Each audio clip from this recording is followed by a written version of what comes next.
চোখের তারা তুমি, চোখের তারা তুমি। এরপরেও যদি তুমি দরজা না খোলো তাহলে দরজা ভাঙতে হবে আমাদের। তুমি কি তাই চাও?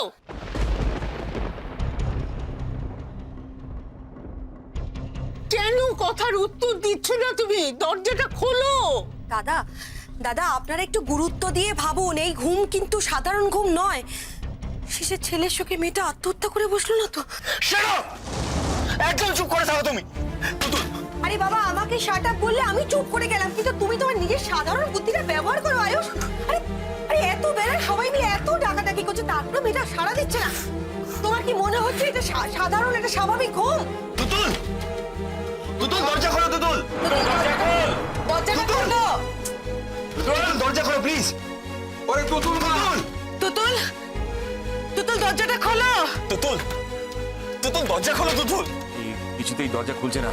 ডুডো, আর অপেক্ষা করা ঠিক হবে না। মেয়েটা বোধহয় সাংঘাতিক কিছু ঘটিয়ে ফেলেছে। নাহলে এতক্ষণ ধরে দরজা ধাক্কানো, দরজা খুলছে না কেন? তুই এক কাজ কর, তুই দরজাটা ভেঙে ফেল।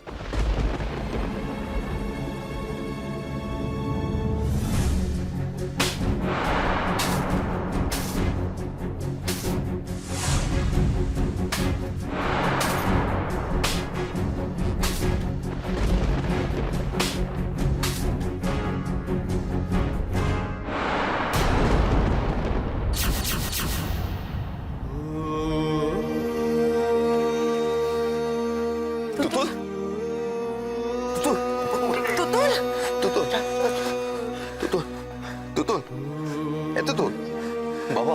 যা ভেবেছিলাম তাই হয়েছে, যা ভয় পাচ্ছিলাম তাই হয়েছে।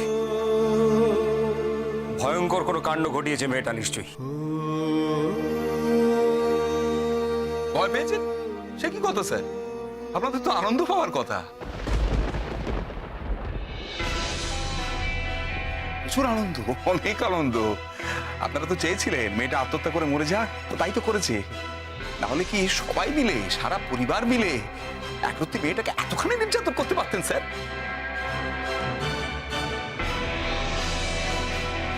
তুতুল, এ তুতুল, কি হয়েছে তোমার? ওঠো তুতুল, সাড়া দাও তুতুল, প্লিজ ওঠো তুতুল, প্লিজ সাড়া দাও তুতুল। ওটা কি? এটা তোমার ঘুমের ওষুধের শিশি, একেবারে ফাঁকা হয়ে গেছে। হ্যাঁ, তার মানে ও আপনার ঘর থেকে ঘুমের ওষুধের শিশিটা নিয়ে এসেছে, তারপরে সব কাণ্ড করেছে। এবার কি হবে মা?